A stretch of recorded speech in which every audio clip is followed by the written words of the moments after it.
Good morning.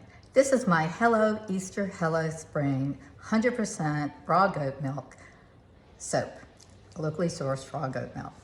I made my soap and used a column mold of a heart, which I cut in half to make the 2 carrots, which will run throughout the entire soap, as well as the column mold of the butterfly. As well as my Easter bunny and my sphere Easter eggs.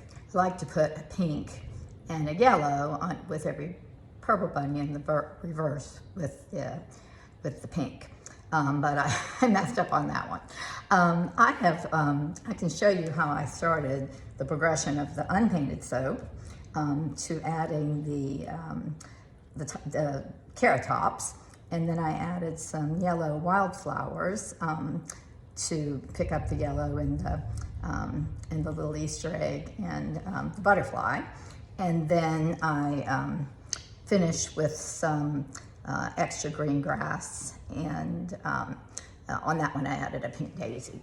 I have painted on soaps a number of different times, but I found a few things very helpful. Initially, I was using a silicone baking cup to put my mica and either 91 or 99% alcohol, or if you have it on hand, a good vodka will work perfectly as well.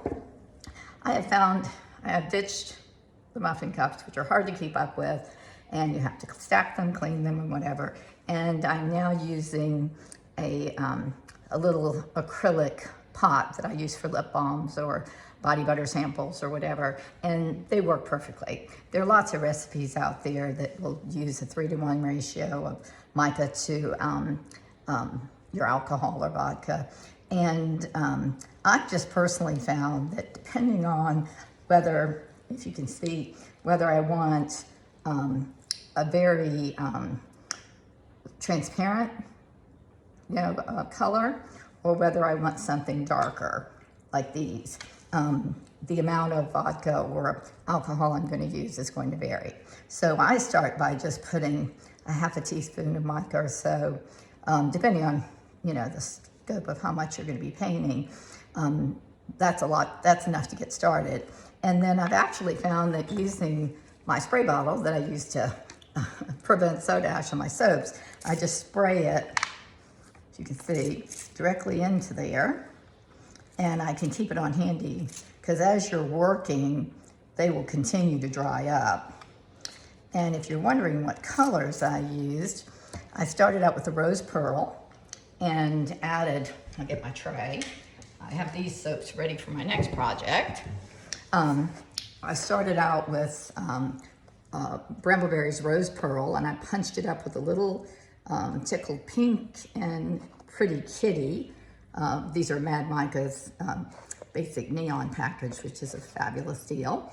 I had Brambleberry's yellow mica and just punched it up with a little bit of tennis ball breaker. I had to keep going back and forth to get a color that wasn't too bright, but that actually showed up and matched my butterfly. I used Nurture's Purple Vibrance with a little grape ape, and I believe this is Brambleberry's. I love Brambleberry, but the labels do fade. So I'm trying to remind myself to put a piece of tape over the label when I first get it, and then I don't have to guess about the color. But I believe this is Sunset Orange, and it's a little darker color, so I punched it up with a little cheesy poof. And then for the green, this is Mad Mica's Radioactive. I used, in the soap, for the green, I've used Nurture Soaps Enchantment and Hello Spring. And I did a variation, and I doubt you can see it on the video, but I definitely tried to use the 2 colors to just give a little additional interest. They're faint, but what I've decided to do is punch it up with a little green oxide. I have some of my Brambleberry green oxide at the bottom of the jar, and I just sprayed my my alcohol directly into that, and I'll just use that up, and when it's gone, it's gone. But as you can see, This one, I start with the plain soap. I add my, my leafy tops first, and they were really too light. That was primarily the Enchantment, Nurture's Enchantment, and Hello Spring. And they faded even more so than this. I punched it up with, this here is probably only the green oxide, which I think is a little dark. So I tried to go somewhere in between with a little bit of each. And on these down here, the green oxide mixed with a little bit stayed a little better than maybe this one did. So I'm gonna take these, set these aside, the ones I'm not using, and then I'll show you here, we didn't have, the green that I painted was really too light.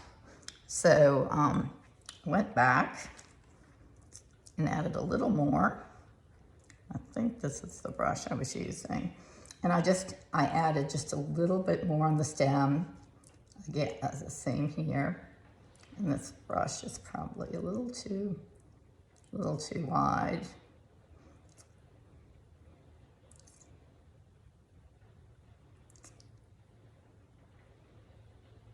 And if you're unhappy with anything that you painted, like I really don't like that one, I could go back and put a little alcohol on my brush and remove it. So that works very well. This, as you can see, that green was too dark for my taste. So I started out by adding a little bit of green from my green oxide, and then I actually took a little bit out of there and mixed it in here with my Enchantment. There's really very little Hello Spring in there. I think that's primarily the Enchantment. So I'll take this guy and add a few, just a little bit of detail. You see, that's about the color I had, which I think is plenty. If I want to add a little bit more of the green oxide, make some of the leaves look like they're darker, that's nice. So I like to just do something really fast, and if you try to be too deliberate,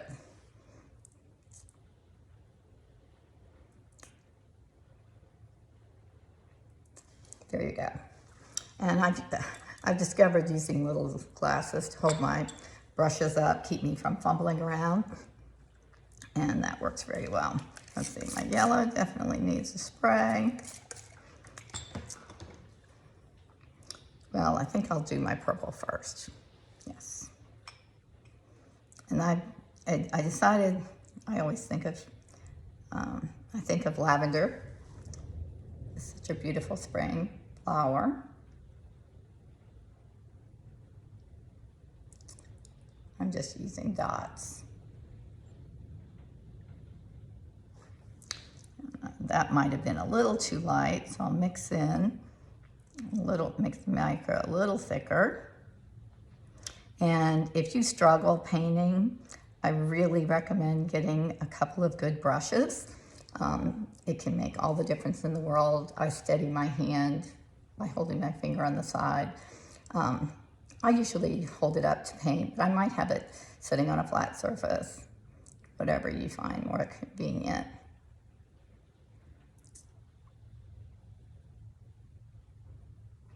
And over here, you can see they're starting to dry.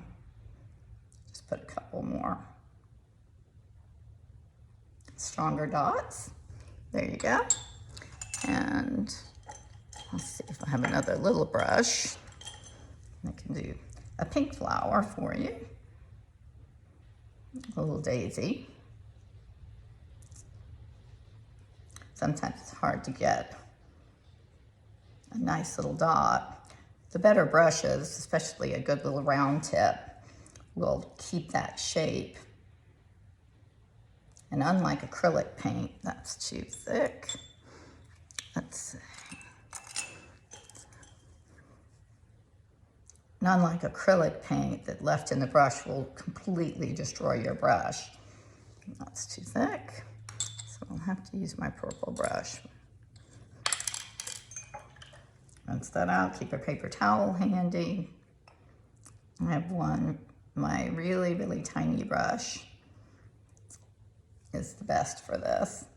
And so I just do a little dot. And then you might go over them again. And there you have it.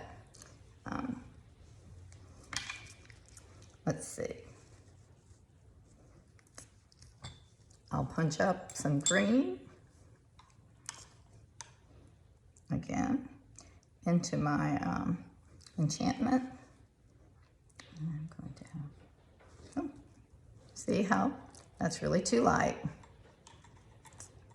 And again, a lot of times it's the thickness of the paint as well. It's the consistency of the paint as well as the color that will determine if it's a lighter or not.